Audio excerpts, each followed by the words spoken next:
পোলাতো নয় সে তো আগুনেরই গোলা, এই গানটা মমতাজ গেয়েছিলেন। আর তৎকালীন সময়ে একটা গোলা তৈরি হচ্ছিল, তবে আওয়ামী লীগের ঘরেই সেই গোলা তৈরি হচ্ছিল, যে দ্বারা আওয়ামী লীগ সবচেয়ে বেশি ক্ষতিগ্রস্ত হয়েছে। কথা বলছি 24 জুলাই আগস্ট অভ্যুত্থানের অন্যতম ব্লুটুথ বয় সার্জিস।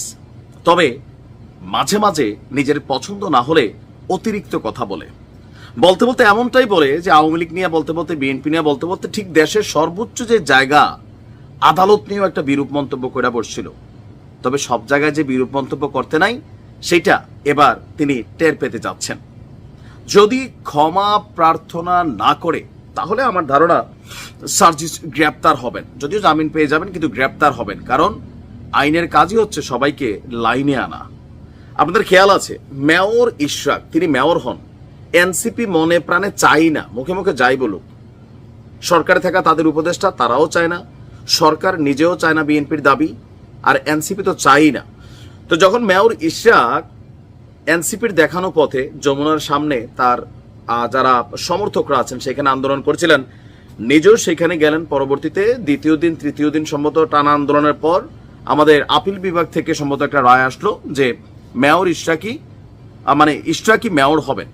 তো সেই রায়কে কেন্দ্র করে সার্জিস একটা বক্তব্য দিয়ে বসছিলেন হাইকোর্ট নিয়ে। তার সেই পোস্টটা আপনাদের খেয়াল থাকার কথা। যদি মব করে আপনার কি বলা হয় যে মব তৈরি করে হাইকোর্টের রায় নেওয়া যায়, তাহলে এই হাইকোর্টের দরকার কি? তার মানে হাইকোর্টের যারা বিচারপতি আছেন তারা মবেরে ভয় পান, সেই মবেরে ভয় পাইয়া তারা রায় দিয়ে দিছেন।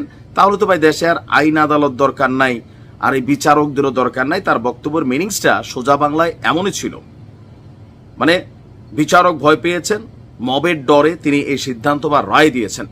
আর এই পোস্টকে কেন্দ্র করেই সার্জিস আলমকে পাঠানো হয়েছে একটা আপনার নোটিশ সুপ্রিম কোর্টের রেজিস্ট্রার জেনারেলের মাধ্যমে প্রধান বিচারপতির কাছে লিখিতভাবে ক্ষমা চাইতে বলা হয়েছে।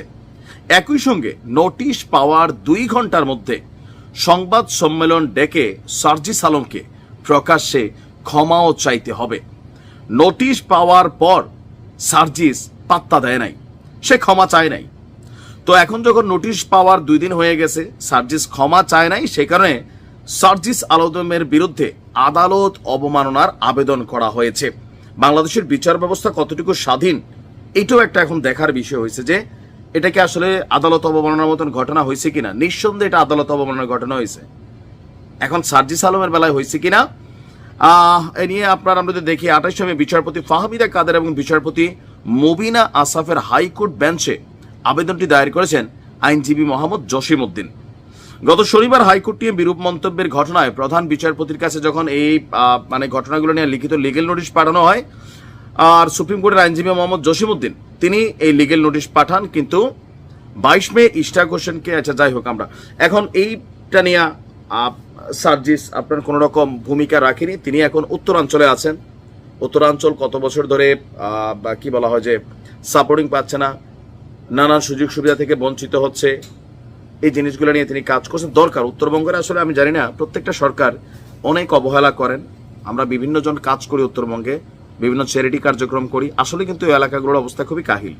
সরকারের উচিত উত্তরবঙ্গে একটা বিশেষ বরাদ্দ দেওয়া, তবে বরাদ্দগুলো যেন মানুষের কাছে পৌঁছায়। যাই হোক, তো সার্জিস ওদিকে ব্যস্ত আছেন, আর এদিকে তার বিরুদ্ধে আদালত অবমাননার অভিযোগ গঠন করার জন্য আবেদন করা হয়েছে। হবে কি?